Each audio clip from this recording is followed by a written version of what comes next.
It was just after 1 in the morning when the front desk phone rang.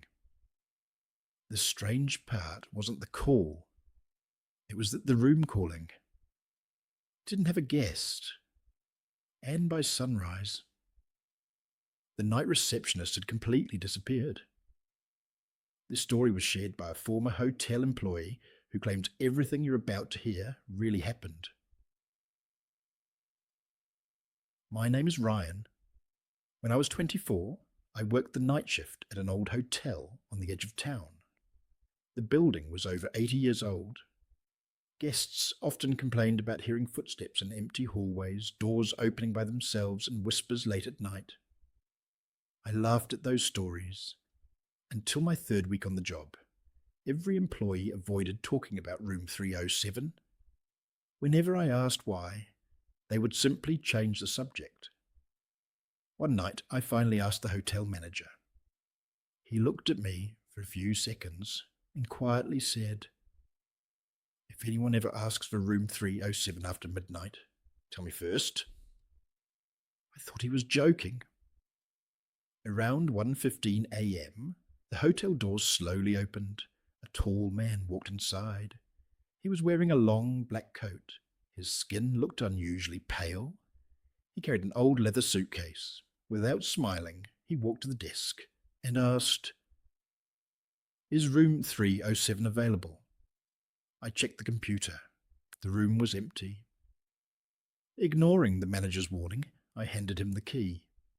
He nodded once, then entered the elevator.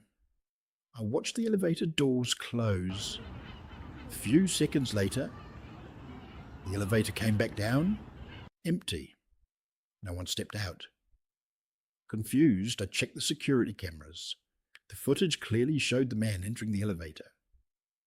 But when the doors opened on the third floor, he wasn't there. He simply vanished. I replayed the video 5 times. The same thing happened every time. Then the front desk phone rang. The caller ID read, "Room 307. My heart started racing. I answered. At first, there was only heavy breathing. Then a low voice whispered, "Why did you let me in?" The line went dead. I grabbed the master key and called the security guard. Together we walked to room 307. The hallway felt strangely cold. The lights flickered. When we reached the door, it was locked from the inside. We knocked several times. No answer. Using the master key, we unlocked the door. The room was completely empty. The bed had never been used. The bathroom was spotless. There was no suitcase, no guest, nothing. Except an old leather journal resting on the table. The final page contained only one sentence. "The next person who opens this door takes my place." I laughed nervously. From that night on, every single night at 1:15 a.m., the phone rang, always from room 307. Whenever I answered, I heard breathing. Then the same whisper, "You're still here." I stopped answering. The calls continued. 1 week later, I quit my job. The very first night in my new apartment. At exactly 1:15 a.m., my cell phone rang. Unknown number. I answered. The same voice whispered, "Changing rooms doesn't change your fate." Then the call ended. I immediately called the number back. A recorded message said, "The number you have dialed does not exist."